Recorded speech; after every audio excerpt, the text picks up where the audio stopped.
ஓம் சாந்தி 2/10/2024 காலை முரளி பாப்தாதா மதுபனம். சாராம்சம்: இனிய குழந்தைகளே, நினைவில் நினைத்திருந்தவாறே ஒவ்வொரு செயலையும் செய்யுங்கள்.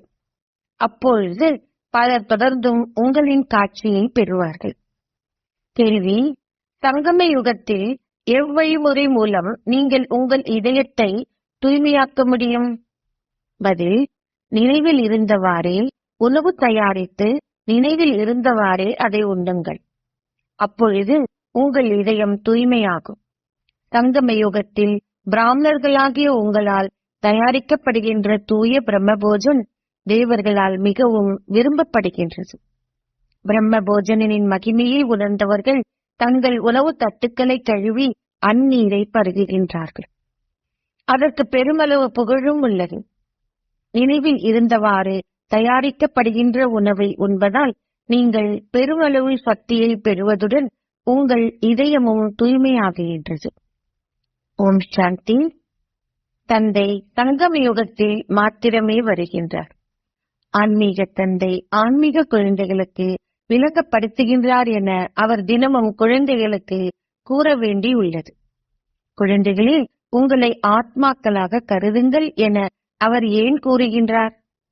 அதனால் அவர் உண்மையில் எல்லையற்ற தந்தை என்பதையும் அவரே ஆத்மாக்களாகிய உங்களுக்கு கற்பிக்கின்றார் என்பதையும் குழந்தைகளாகிய நீங்கள் நினைவு செய்கின்றீர்கள்.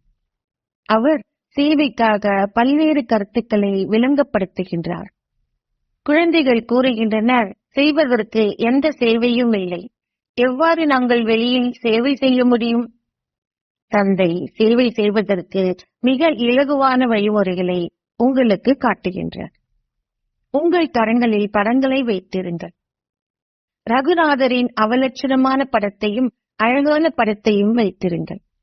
அத்துடன் ஸ்ரீ கிருஷ்ணரிடம் நாராயணரிடம் அவலட்சணமானதும் அழகானதுமான படங்களையும், அவை சிறியதாக இருந்தாலும் பரவாயில்லை, வைத்திருங்கள். மக்கள் ஸ்ரீ கிருஷ்ணரின் மிகச் சிறிய படங்களையும் உருவாக்குகின்றார்கள். ஆலயங்களை பராமரிக்கின்ற புஸ்தகத்திடம் நீங்கள் கேட்கலாம், இவர் உண்மையில் அழகானவராக இருந்த போது இவர் ஏன் அவலட்சண ரூபத்தில் காட்டப்படுகின்றார்? உண்மையில் சரீரம் அவலட்சணமாக இருக்க முடியாது. அழகானவர்கள் பலர் உங்களுடன் இருக்கின்றார்கள். ஆனால் இவர் ஏன் அவலட்சணமாக உருவாக்கப்பட்டுள்ளார்? தொடர்ந்தும் கீழிறங்கி வரும்போது அந்த ஆத்மா எவ்வாறு வேறுபட்ட பெயர்களையும் ரூபங்களையும் ஏற்கின்றார் என்பது குழந்தைகளாகிய உங்களுக்கு விளங்கப்படுத்தப்பட்டுள்ளது. ஆத்மா காமச்சிதையில் ஏறுகின்ற காலத்தில் இருந்து அவலட்சணமானவர் ஆகுகின்றார். ஜகத் நாட்டிலும் ஸ்ரீ நாட்டிலும் பல யாத்திரிகர்கள் உள்ளனர். நீங்களும் அழைப்பிதழ்களை பெறுகின்றீர்கள். அவர்களுக்கு கூறுங்கள், ஸ்ரீ நாட்டின் 84 பிறவிகளின் சரிதையை நாங்கள் உங்களுக்கு கூறுவோம். சகோதர சகோதரிகளே, வந்து அதனை செவிமடுங்கள். வேறு எவராலும் அத்தகைய விரிவுரைகளை ஆற்ற முடியாது. அவர் ஸ்ரீகிருஷ்ணர் ஏன் அவலட்சணமானவர் ஆகியுள்ளார் என்பதை உங்களால் விளங்கப்படுத்த முடியும். ஒவ்வொருவரும் நிச்சயமாக தூய்மையானவர் இருந்து தூய்மை அற்றவர் ஆகவே வேண்டும். தேவர்கள் பாவ பாதையில் சென்ற பொழுது அவர்களுடைய அவலட்சணமான ரூபங்கள் உருவாக்கப்பட்டன. காமச்சிதையில் அமர்ந்ததால் அவர்கள் கலியுகத்தவர்கள் ஆகினார்கள். இரும்பு கருநிறமும் தங்கம் பொன்னிறமும் ஆகும். அதாவது அவர்கள் அழகானவர்கள் என அழைக்கப்படுவார்கள். அவர்கள் 84 பிறவிகளை எடுத்த பின்னர் அவலட்சணமானவர்கள் ஆகுகின்றார்கள். நீங்கள் நிச்சயமாக ஏணியின் படத்தையும் உங்கள் கரத்தில் வைத்திருக்க வேண்டும். ஏணியின் படம் பெரியதாக இருப்பின் எவராலும் தொலைவில் இருந்து அதனை மிக தெளிவாக பார்க்க முடியும். பாரதத்தின் நிலைமை இவ்வாறு ஆகிவிட்டது என்பதையும் நீங்கள் விளங்கப்படுத்த முடியும். எழுச்சியும் வீழ்ச்சியும் எனவும் எழுதப்பட்டுள்ளது. குழந்தைகளாகிய நீங்கள் சேவை செய்வதில் பெருமளவு ஆர்வத்தை கொண்டிருக்க வேண்டும். சத்யுகம், திரேதாயுகம், தோபர யுகம், கலியுகம் என்பவற்றின் ஊடாக உலக சக்கரம் எவ்வாறு சுழல்கின்றது என்பதை நீங்கள் விளங்கப்படுத்த வேண்டும். பின்னர் நீங்கள் இந்த அதிமங்களகரமான சங்கம யுகத்தையும் காட்ட வேண்டும். நீங்கள் பல படங்களை எடுத்துச் சொல்ல வேண்டியது இல்லை. ஏனி படமே பாரதத்துக்கு பிரதானமானது. இப்பொழுது உங்களால் தூய்மையற்றவர்களிலிருந்து எவ்வாறு மீண்டும் ஒருமுறை தூய்மை ஆனவர்களாக முடியும் என்பதை நீங்கள் விளங்கப்படுத்த முடியும். ஒரே ஒரு தந்தையே தூய்மையாக்குபவர். அவரை நினைவு செய்வதால் நீங்கள் ஒரு வினாடியில் ஜீவன் முக்தியை பெற முடியும். குழந்தைகளாகிய உங்களிடம் இந்த ஞானம் அனைத்தும் உள்ளது. ஏனைய அனைவரும் அறியாமை என்ற உறக்கத்தில் உறங்குகின்றார்கள். பாரதம் ஞானம் உடையதாக இருந்தபோது அது மிகுந்த செல்வத்தை கொண்டிருந்தது. இப்பொழுது பாரதம் அறியாமையில் உள்ளதுடன் மிகவும் ஏழையாகியும் விட்டது. ஞானம் நிறைந்த மனிதர்களும் அறியாமையில் உள்ள மனிதர்களும் உள்ளனர். தேவர்களும் மனிதர்களும் மிகவும் பிரபல்யமானவர்கள். தேவர்கள் சத்யுக திரேதா யுகங்களில் இருக்கின்றனர். மனிதர்கள் தோபர கலியுகங்களில் இருக்கின்றனர். எவ்வாறு சேவை செய்யப்பட வேண்டும் என்பது குழந்தைகளின் புத்தியில் எப்பொழுதும் இருக்க வேண்டும். தந்தை தொடர்ந்தும் அதனையும் விளங்கப்படுத்துகின்றார். எவருக்கேனும் விளங்கப்படுத்துவதற்கு ஏனி படம் மிகச் சிறந்தது. தந்தை கூறுகின்றார், நீங்கள் வீட்டில் உங்களுடைய குடும்பத்துடன் வசிக்கலாம். நீங்கள் உங்களுடைய சரீரத்தின் ஜீவனோபாயத்திற்கு சம்பாதிக்க வேண்டும். நீங்கள் ஒரு லௌகீக கல்வியையும் கற்க வேண்டும். எவ்வாறாயினும் அதன் பின்னர் உங்களுக்கு நேரம் இருக்கும் போதெல்லாம் நீங்கள் சேவையை பற்றியும் மற்றவர்களுக்கு எவ்வாறு நன்மை அளிப்பது என்பதை பற்றியும் சிந்திக்க வேண்டும். இங்கு உங்களால் பலருக்கு நன்மை அளிக்க முடியாது. நீங்கள் இங்கு தந்தையின் ஒளியை செவிமடுப்பதற்கே வருகின்றீர்கள். இதிலேயே மந்திர வித்தை உள்ளது. தந்தை மந்திரவாதி என அழைக்கப்படுகின்றார் இல்லையா? உங்களுடைய முரளியில் மந்திர வித்தை இருக்கின்றது என நீங்கள் பாடுகிறீர்கள். உங்களுடைய வாய் மூலம் நீங்கள் பேசுகின்ற முரளியில் மந்திர வித்தை இருக்கின்றது. நாங்கள் மனிதர்களிலிருந்து தேவர்கள் ஆக்குகின்றோம். தந்தையை தவிர இத்தகைய மந்திரவாதி வேறு எவரும் இல்லை. மனிதர்களை தேவர்களாக மாற்றுவதற்கு கடவுளுக்கு நீண்ட காலம் எடுக்கவில்லை என்பதும் நினைவு கூறப்படுகிறது. பழைய உலகம் நிச்சயமாக மீண்டும் புதியதாக மாற வேண்டும். பழைய உலகம் நிச்சயமாக அழிக்கப்பட வேண்டும். இந்நேரத்தில் நீங்கள் ராஜயோகத்தை கற்பதால் நிச்சயமாக நீங்கள் அரசர்கள் ஆகப் போகின்றீர்கள். உலக வரலாறும் புவியியலும் மீண்டும் மீண்டும் இடம்பெறுவதால் உங்களுடைய 84வது பிறவியின் பின்னர் நீங்கள் உங்களது முதலாவது பிறவியை பெற வேண்டும் என்பதை குழந்தைகளாகிய நீங்கள் இப்பொழுது புரிந்து கொள்கிறீர்கள். முன்னர் இருந்த சத்யுக திரேதா யுகங்கள் மீண்டும் வர வேண்டும். நீங்கள் இங்கு அமர்ந்திருக்கும் பொழுதும் நீங்கள் வீடு திரும்ப போகின்றீர்கள் என்பதையும் பின்னர் நீங்கள் சதோபிரதான் தேவர்கள் ஆகுவீர்கள் என்பதையும் உங்கள் புத்தியில் வைத்திருக்க வேண்டும். அவர்கள் தேவர்கள் என அழைக்கப்படுகின்றார்கள். தற்பொழுது மனிதர்களிடம் அந்த தெய்வீக குணங்கள் இல்லை. எனவே நீங்கள் எங்கும் சேவை செய்ய முடியும். நீங்கள் செய்வதற்கு எவ்வளவு வேலை இருந்தாலும் பரவாயில்லை. நீங்கள் வீட்டில் வசித்தவாறே இந்த வருமானத்தை தொடர்ந்தும் சம்பாதிக்க முடியும். தூய்மையே இதற்கு பிரதான விடயமாகும்.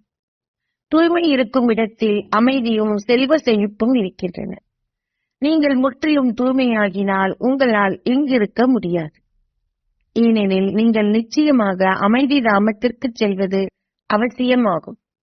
ஆத்மா தூய்மையாகிவிட்டால் அதன் பின்னர் அவரால் இப்பழைய சரீரத்தில் இருக்க முடியாது.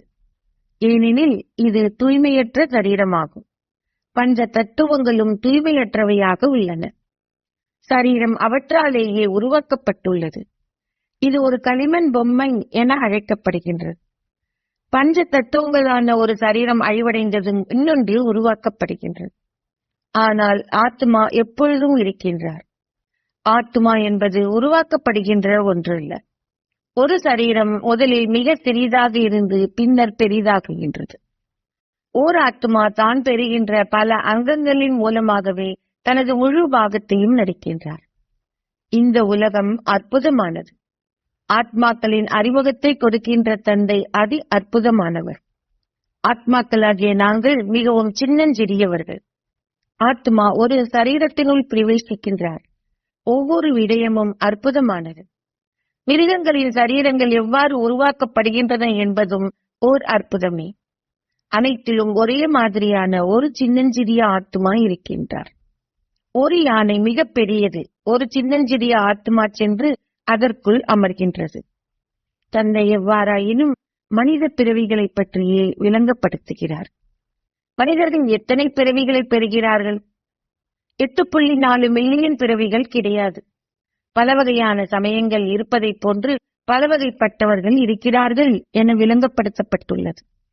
ஒவ்வொரு ஆத்மாவும் எவ்வாறு பல்வேறு முகச்சாயல்களுடைய சரீரத்தை பெறுகின்றார் என்பதும் ஓர் அற்புதமே. பின்னர் சக்கரம் மீண்டும் சுழலும் போது ஒவ்வொரு பிறப்பிலும் முகச்சாயல்கள், பெயர், வடிவம் என்பவை மாறுகின்றன. அவலட்சணமான கிருஷ்ணர் அழகான கிருஷ்ணர் என கூறப்பட மாட்டாது. இல்லை, ஆத்மா முதலில் அழகானவராக இருந்து பின்னர் 84 பிறவிகளை எடுக்கும்போது அவலட்சணமானவர் ஆகுகின்றார். ஆத்மாக்களாகிய நீங்களும் வேறுபட்ட சாயல்களுடன் வேறுபட்ட சரீரங்களுடன் உங்கள் பாகங்களை நடிக்கிறீர்கள். இதுவும் நாடகமே. குழந்தைகளாகிய நீங்கள் ஒருபோதும் எக்கவலையும் கொண்டிருக்க கூடாது. அனைவரும் நடிகர்கள். நீங்கள் சரீரங்களை துறந்து இன்னொன்றை பெற்று உங்கள் பாகங்களை நடிக்க வேண்டும். ஒவ்வொரு பிறவியிலும் உறவினர்கள் போன்றோர் மாறுகின்றனர். தந்தை விளங்கப்படுத்துகின்றார். இந்நாடகம் ஏற்கனவே நிச்சயிக்கப்பட்டது. ஆத்மா 84 பிறவிகளை எடுப்பதனால் தமோ பிரதான் ஆகிவிட்டார். எனவே ஆத்மா இப்பொழுது சதோ பிரதான் ஆக வேண்டும். நீங்கள் நிச்சயமாக தூய்மையாக்க வேண்டும். உலகம் தூய்மையாக இருந்தது, அது இப்பொழுது தூய்மையற்றதாகிவிட்டது. அது மீண்டும் தூய்மையாக வேண்டும். சதோ பிரதான், தமோ பிரதான் எனும் வார்த்தைகள் உள்ளன. சதோ பிரதான் உலகம் இருந்தது. பின்னர் சதோ, ரஜோ, தமோ உலகங்களும் உள்ளன. இப்பொழுது தமோ பிரதான் ஆகிவிட்டவர்களால் எவ்வாறு சதோ பிரதான் ஆக முடியும்? உங்களால் எவ்வாறு தூய்மையற்றவர்களிலிருந்து தூய்மையானவர்கள் ஆக முடியும்? மழை நீர் மூலம் ஒருவரால் தூய்மையாக முடியாது. மழையால் மக்கள் மரணிக்கவும் கூடும். வெள்ளம் வரும்போது பலர் அதனுள் மூழ்கி விடுகிறார்கள். தந்தை இப்பொழுது தொடர்ந்தும் விளங்கப்படுத்துகிறார். அந்த தேசங்கள் எதுவும் எஞ்சி இருக்காது. இயற்கை அனர்த்தங்களும் உதவி புரியும். பல மனிதர்களும் மிருகங்களும் வெள்ளத்தால் அடித்துச் செல்லப்படுகின்றன. அவர்கள் அந்நீரின் மூலம் தூய்மையாகுகின்றார்கள் என்று இல்லை. சரீரங்கள் அவற்றுடன் அடித்துச் செல்லப்படுகின்றன. சரீரங்கள் தூய்மையற்றதிலிருந்து தூய்மையாக வேண்டும். சரீரங்கள் தூய்மையற்றதிலிருந்து தூய்மையாக வேண்டும் என்பதல்ல, ஆத்மாக்களே தூய்மையாக வேண்டும். ஒரே ஒரு தந்தையே தூய்மையாக்குபவர். அம்மக்கள் தங்களை ஜெகத்குரு என அழைத்தாலும் சத்கதியை அருள்வதே ஒரு குருவின் கடமையாகும். ஒரே ஒரு தந்தையே சத்கதியை அருள்பவர். சர்க்குருவாகிய தந்தை மாத்திரமே சர்க்கதியை அருள்கின்றார். தந்தை தொடர்ந்தும் பெருமளவு விளங்கப்படுத்துகின்றார். இவரும் செவிமடுக்கின்றார். குருமார்கள் தங்களுடைய சீடர்களுக்கு கற்பிப்பதற்கு அவர்களை தங்களுக்கு அருகில் அமர்த்துகிறார்கள். இவரும் அவருக்கு அருகில் அமர்ந்திருக்கின்றார். தந்தை விளங்கப்படுத்துகின்றார். எனவே இவரும் கூட விளங்கப்படுத்த வேண்டும். இதனாலேயே குரு பிரம்மா முதலாம் இலக்கத்தவர் ஆகுகிறார். சங்கரை இட்டு அவர் தனது 3வது கண்ணை திறந்து அனைவரையும் எரித்ததாக அவர்கள் கூறுகிறார்கள்.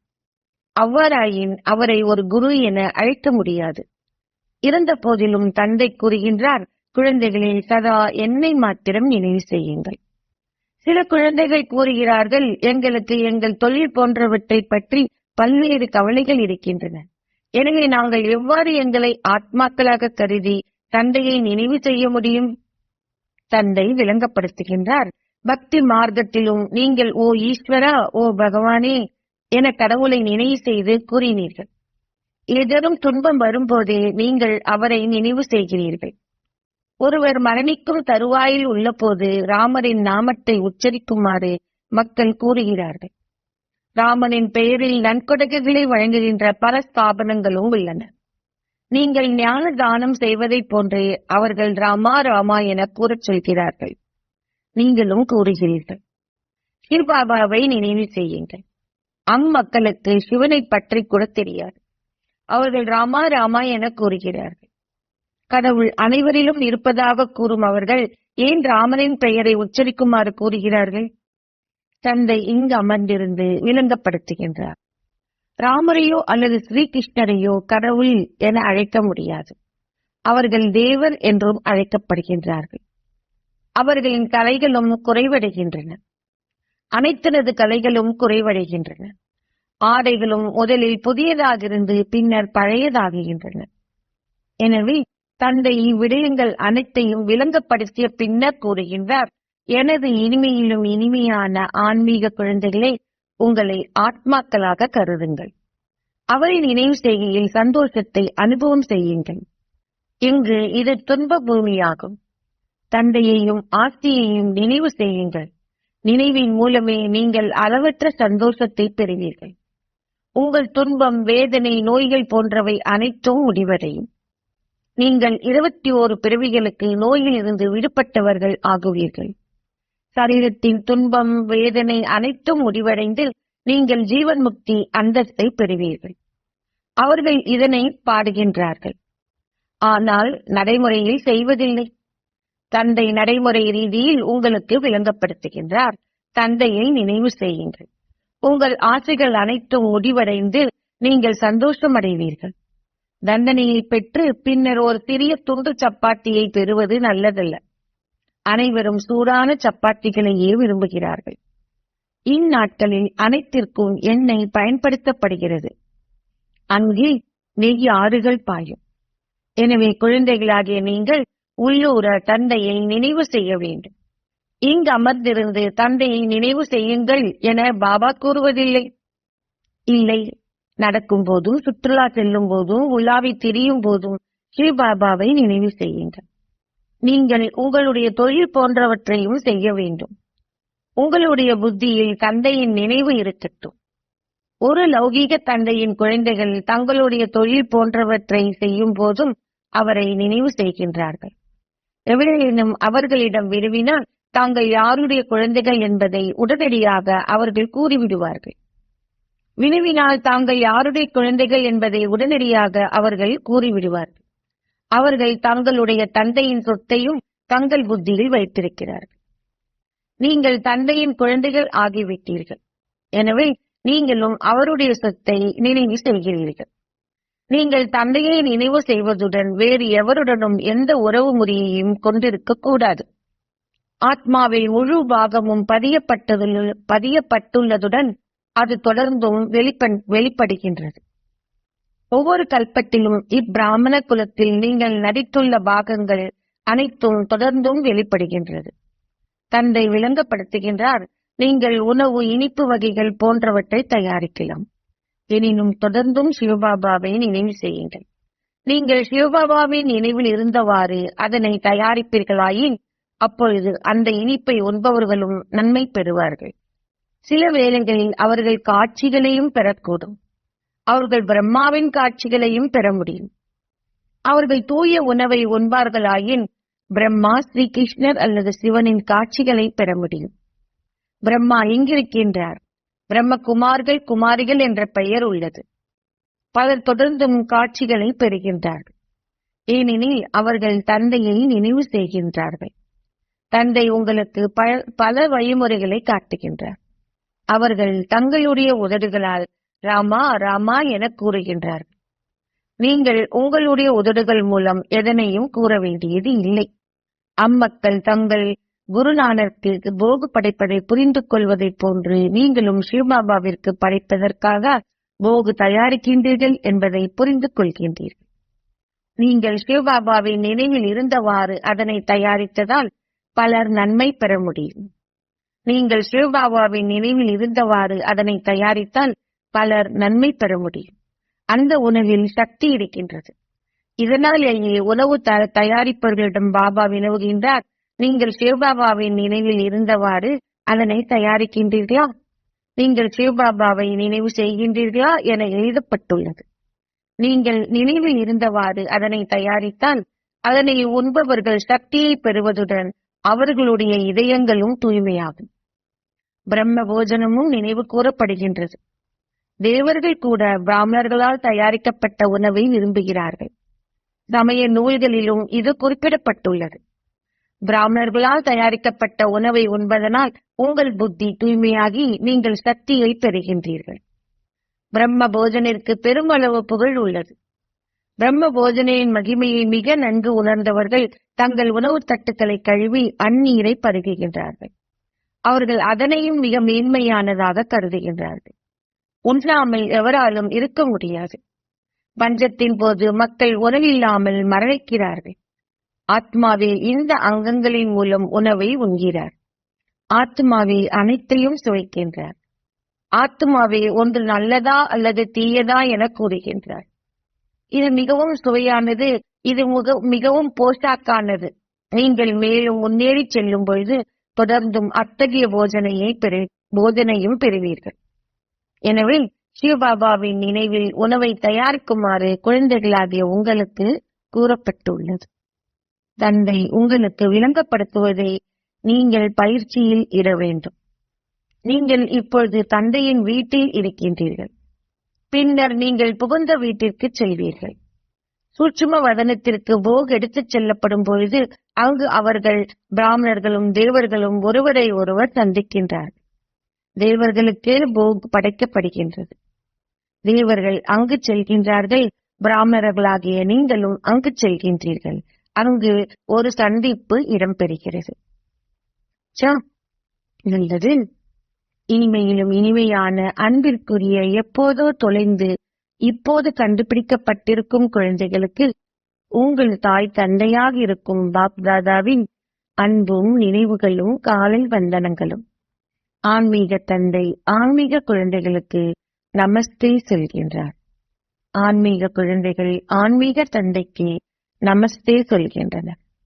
தாரணைக்கான சாராம்சம். 1. இந்நாடகம் முற்றிலும் மிகச் சரியாகவே உருவாக்கப்பட்டிருப்பதால் எதனை பற்றியும் கவலைப்படாதீர்கள். நடிகர்கள் அனைவரும் தங்கள் சொந்த பாகங்களையே நடிக்கின்றார்கள். 2. ஜீவன் முக்தி அந்தத்தை அடைவதற்கும் சதா சந்தோஷமானவர்கள் ஆகுவதற்கும் உள்ளார்த்தமாக ஒரே ஒரு தந்தையை மாத்திரம் நினைவு செய்யுங்கள். எதுவும் பேசாதீர்கள். உணவை தயாரிக்கும் போதும் உண்ணும் போதும் நிச்சயமாக தந்தையின் நினைவில் நிலைத்திருங்கள். ஆசீர்வாதம். நீங்கள் சுயநலம், பொறாமை மற்றும் எரிச்சல் அடைதல் போன்றவற்றிலிருந்தும் விடுபட்டிருப்பதன் மூலம் கோபத்திலிருந்து விடுபடுவீர்களாக. நீங்கள் சுயநலம், பொறாமை மற்றும் எரிச்சல் அடைதல் போன்றவற்றிலிருந்தும் விடுபட்டிருப்பதன் மூலம் கோபத்திலிருந்து விடுபடுவீர்களாக. நீங்கள் சேவை செய்வதற்காக சில கருத்துக்களை வழங்கலாம். நீங்களும் சேவை செய்ய முன்வரலாம். ஆனால் அந்த கருத்துக்கள் ஆசைகளாக மாற அனுமதிக்காதீர்கள்.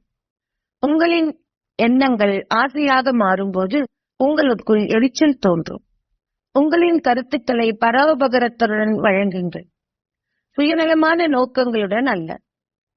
நீங்கள் அதை சொன்னதால் அது நடக்க வேண்டும் என நினைக்காதீர்கள். நீங்கள் எதையும் செய்வதற்கு முன் வாருங்கள். ஆனால் ஏன் அல்லது என்ன என்ற கேள்விகளுக்குள் செல்லாதீர்கள். அப்போது ஏனைய தகவாடிகளும் பொறாமை, வெறுப்பு என்ற ரூபங்களில் வருவார்கள். சுயநலத்தாலும் பொறாமையிலும் கூட கோபம் ஏற்படும். அதனால் இப்போது இதிலிருந்து விடுபடுங்கள். ஸ்லோகம். ஓர் அமைதி தூதுவராகி எல்லோருக்கும் அமைதியை வழங்குவதே உங்களின் தொழிலாகும். ஓர் அமைதி தூதுவராகி எல்லோருக்கும் அமைதியை வழங்குவதே உங்களின் தொழிலாகும். ஓம் சாந்தி.